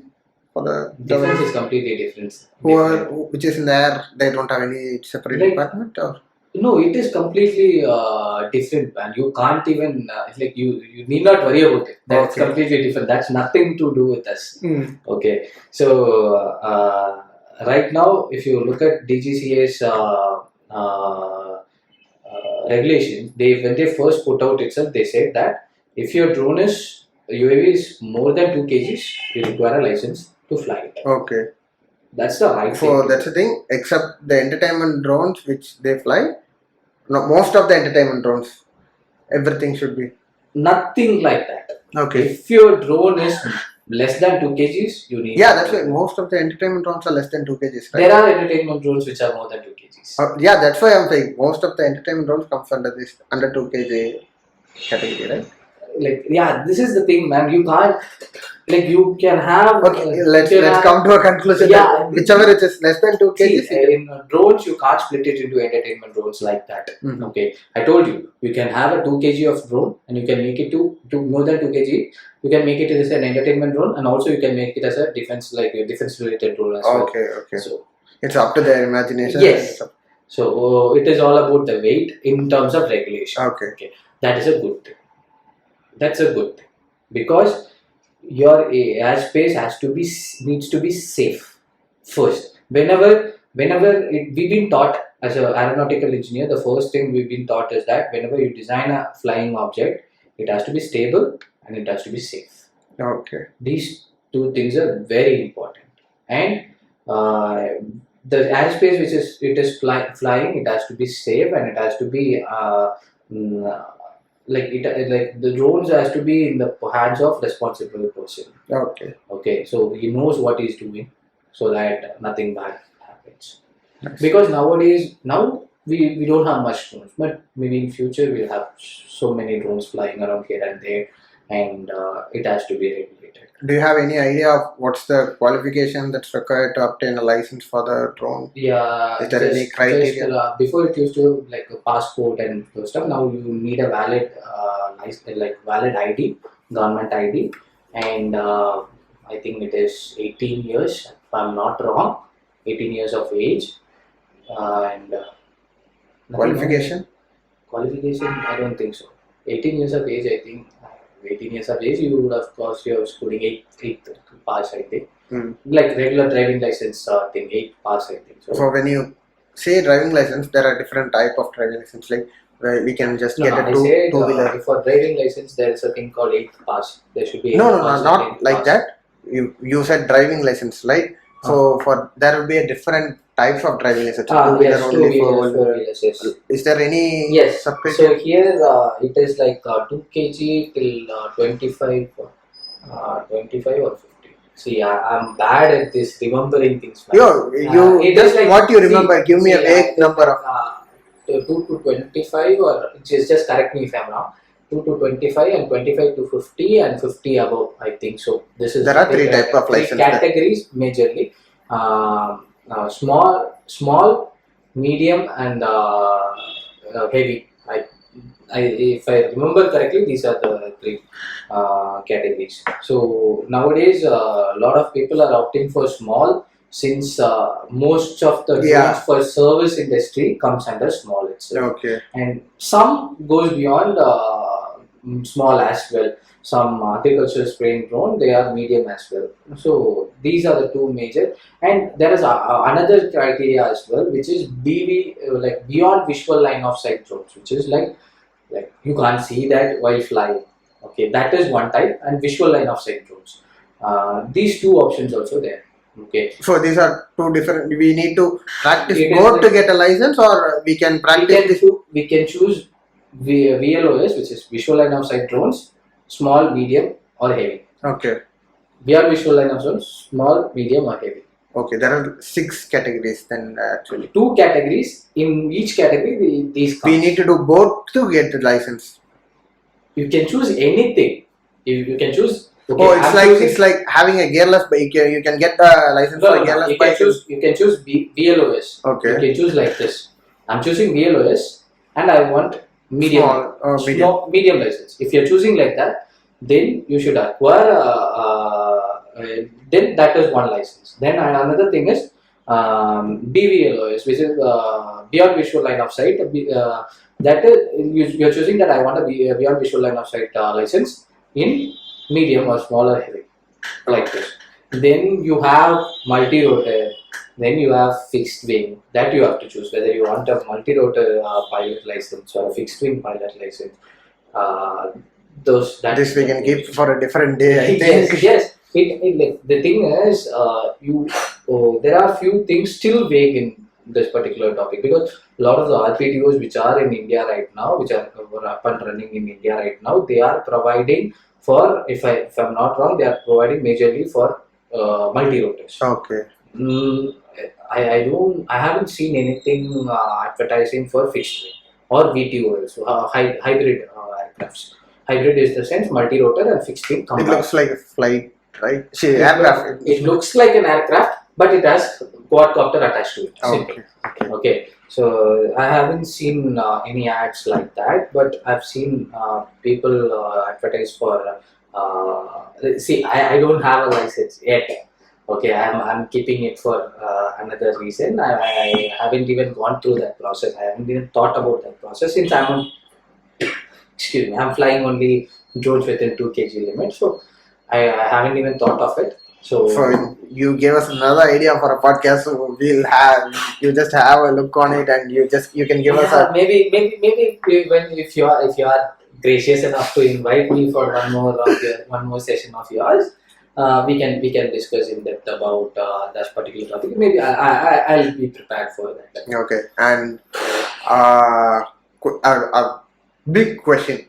Okay, only people who are in aerospace industry can enter drones. Fact or myth? Myth. Myth. Why so? Complete myth. See, aircraft is a product which involves lot of works. Okay, so you have your aerodynamics, which is aeronautical engineer's core. You have your structures. An aeronautical engineer, also a mechanical engineer can work there. And if you take propulsion, you have chemical engineers as well. Okay, so there is one more thing called avionics, where all the flight control system, that, and a AAA engineer, an easy engineer for communication, and for the flight control systems, like all the codings or the brain work goes on there. That has to be done by a computer science engineer. So everyone we need everyone's hand, all hands on deck. So Vishnu, you were kind enough to spend too much time. We'll wrap it up with 2 quick questions. Okay, one, as you were touch basing on departments, I'll give you what are all the departments I know in engineering, how they can contribute to, and 5 jobs, 5 career jobs, which is the main topic of the podcast. 5 jobs. Okay, 5 main jobs. You just tell me 5 main jobs, 5 high paying jobs for a guy who knows drone. Okay. So this is your first question. Yeah. Okay. So first one is, I'm not sure anyone is ready to hyping what you're saying. Hyping, I'm not sure. You're an IT guy. You may say it is 2 lakhs per month, but we are not there yet. Maybe okay. So majorly people hire for UAV technicians. Okay. For that you should know the basic hardware and those things, and then systems engineer, they deal with getting the flight ready, getting all the systems ready, getting systems organized, and like I'm giving you a few responsibilities. And then you have one major flight log analyst. Okay, flight log analyst is like it is Something picking similar to up. data analyst, or you need the skills of data analyst? Yeah, you need the skills of data analyst. You need to know Python very well. Okay. Like you have tools. If you know Python very well, you can do it. Let's And take if a data analyst who has an idea about drones, can he enter that? data analyst who has idea, no, he should have in-depth idea. Okay. In-depth idea in the sense, like there are a lot of parameters. Like there are plethora of parameters which affect your flight. Okay, it's not that easy. Okay. Like you like there is a thing called mission planner. Okay. Okay, so that's the majorly used ground control station. Like autopilot is a majorly used firmware. If you look at that, the parameters list in that firmware, or if you just take your flight log and put it in that, the like mission planner allows you to review your flight logs. So if you put it in there for an analysis, the number of parameters you see is like crazy. Okay, so and you'll have no idea, even though you let's say you worked in drone for so many years, Still they'll find it difficult. Now, fourth one. And fourth one, I told you what are the things I told you. I told you technician, systems engineer, analyst, pilots basically, and what man? Composites. What's composite? Like for people who can work with composites. Okay. This is gonna boom. Okay. Okay, because nowadays we are starting to build the bigger drones. We are going for the bigger ones. Now Indian government or defense forces are looking for drones for male, which is like medium altitude, long endurance drone. So they should have a structure like a airframe which is less heavy, so that they can have long endurance and stuff. So that can be achieved by a composite. So it is better to like composites. Yeah, composites. That is also one thing. And software. Like what position is that? Hey, this designation is busted up. You have all these HRs give some random names for some like recently I saw a position. Okay, like I'm just deviating just to give you a glimpse about how stupid it is. Recently I saw a position saying UAV systems engineer. Okay, one of the person who was working with our technical team, he applied for that. He worked in a particular project and he wanted to move to a different company. So I was helping him with the stuff. Okay, how to apply and what are the things you have to be aware of, and what are the things like they gave you assignments. I was taking him. I didn't help him cheat or anything, but I was taking him through the basics and stuff. Like I saw that they are put it as UAV systems engineer, but it had nothing to do with it. They were looking for a software engineer who knows a little bit of drone. It's up to you technical people who give that's what the HR people like. They don't magically see. I know that I haven't worked in a proper corporate setup. Okay, I'm okay to admit. But your designation should say at least about something like how a systems engineer is related to if someone knows some detail about this, please enlighten me. Is it right or wrong? Maybe I am dumb as to not understand this. But I felt it is.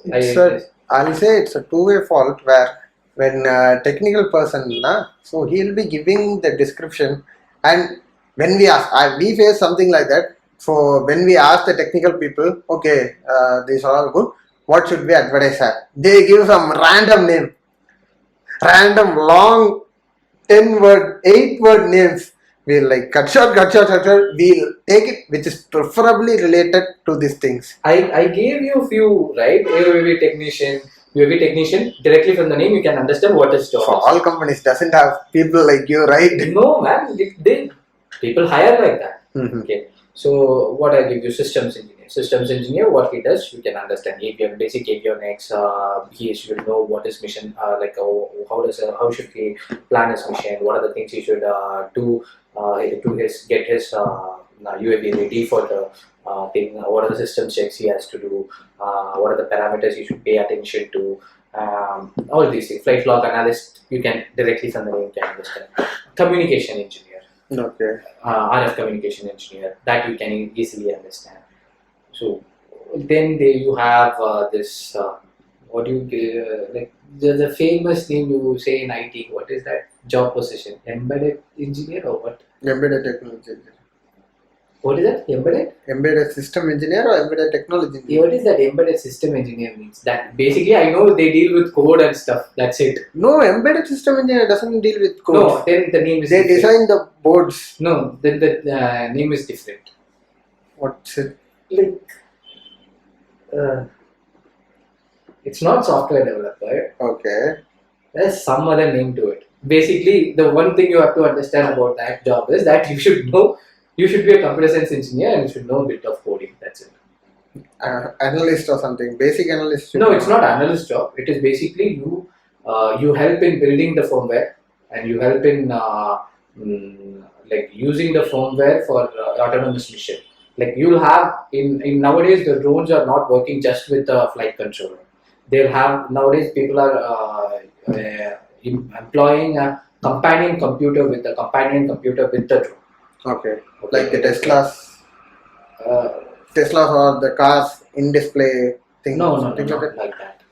Companion computer in the sense, so like here in ground station, what happens is ground control station, if a drone is flying, it is planning on a mission. So here from ground control station, you can give instructions that drone will take care of if it is in a particular range. Okay. What is the telemetry range available? In that drone docking system we spoke now, it will be in some far distance. So what they will do is they will attach a companion computer on top of the system available. Okay. They will connect it with the network, some network like either satellite or cellular network. Nowadays you would have seen this 5G drone.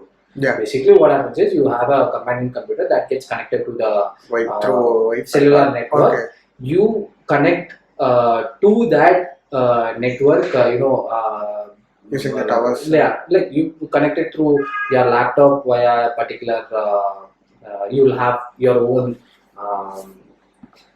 website or something, like not website. We would say you will have your own platform to connect it and communicate via cellular network. Basically, that's it. That's the main purpose. This particular person's job will be working on that.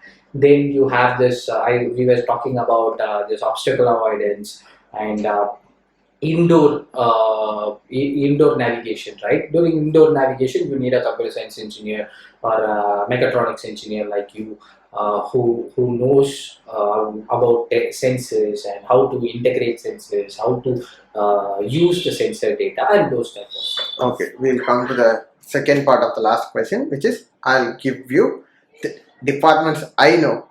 Most of the people in India are engineers, I assume. So I'll give you the departments I know.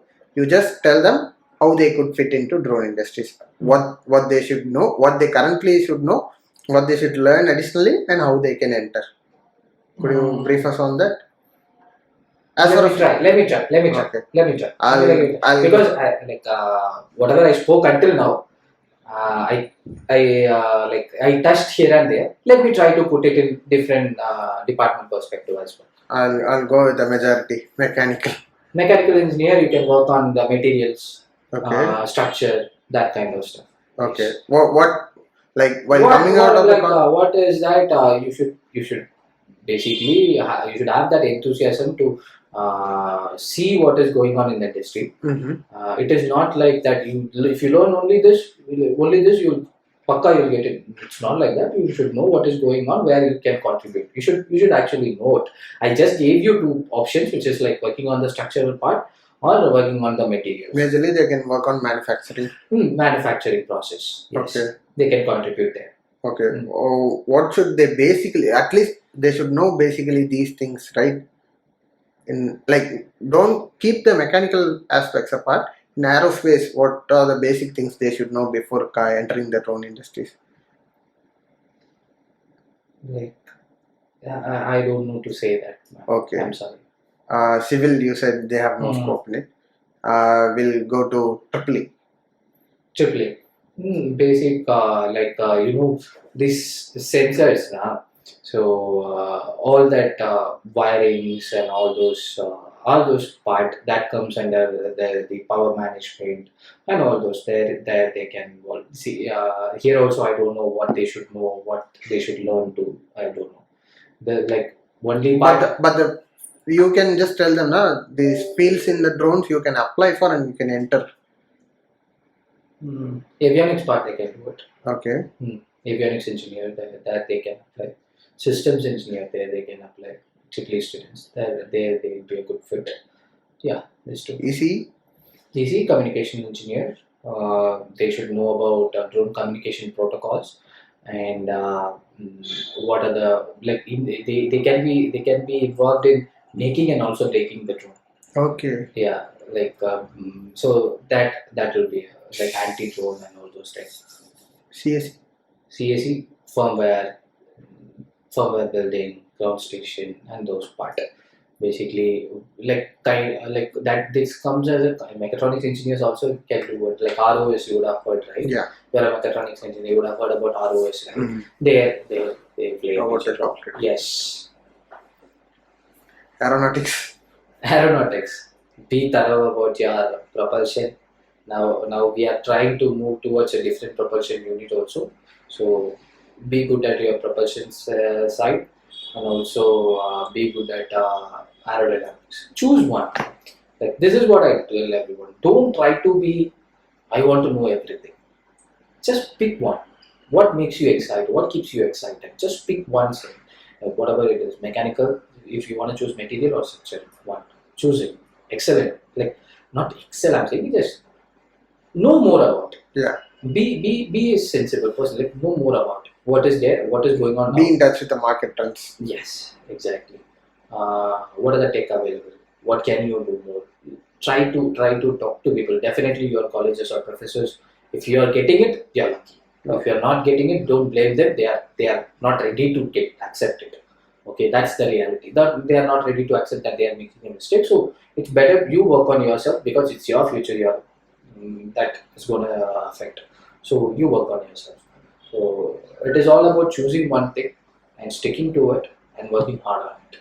Aerospace, man. what additionally, like from the current syllabus, what additionally they should learn? See, man, aerospace and aeronautics. What's the difference? I don't know. See, you can as an aerospace engineer, where you will come is that. See, man, if you're planning to fly an UAV in Mars, when India is planning to fly a UAV in Mars, maybe you can go there. And Vishnu, you have been watching the drone market of India for past 2 years closely. You have knowledge of drone market, but you said you have been closely watching India's drone market for past 2 years. How do you feel India is doing in terms of drones? So first of all, I wouldn't claim myself I'm an expert in drone market analysis and stuff, but as far as I have analyzed or watched, I've seen the growth in the particular sector, in the context of our country, India. Okay, so I've seen this growth, which is like extraordinary and it is unimaginable growth. Same as our economy and this industry is growing like anything. We didn't expect. So you can see right now our companies in India, if you see, there is a company called Agam. Okay, they have developed a flight controller. Like what's a flight controller? Like the brain of the UAV. So, do you call the remote which we use to fly the drone as a flight No, controller? no. The brain actually, like, see, now, like, if you go there, that is more technical. I'll keep it in simple terms. You have a computer, right? If you look at a computer, you have the input devices, which is keyboard, mouse, or the output device is your display. What is the thing that decides what is inputted is these are the things has to be done. The processor which is in there, that is the thing which you call the brain of the computer. It's like the powerhouse. Brain. Okay. That's all the calculations. CPU. That does all the calculations and all the necessary action which needs to be done in order to get you the desired output. Okay. Simple. Before we used to get it from China, basically from China, and some people buy it from European countries as well. But now we are capable of building our own. Oh. Still, we are getting processes from different countries, but we are able to build that thing by ourselves. Okay. Like as per our need. Okay, that is something which is unimaginable. If you asked me few years back, like when I was here doing my bachelor's, I would say it would take at least 10 years to do it, bro. But we are able to achieve it. We are closing gap. We are just a new player, but we are closing the gap very drastically. Very quick. That is what I saw when I was analyzing the market when I was in US. That's what I saw.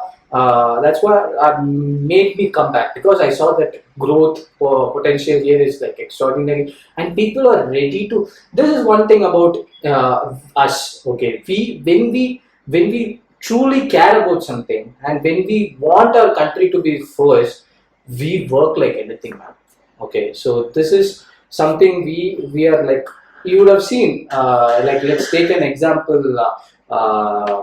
That Gaba test, like the Boxing Day test match, how that whole series turned out, just because of that frustration, or that when the country was let down in that particular world stage, we fought like anything. That's how we are. And until now, we were left out, or we were like considered as not even a player in this industry.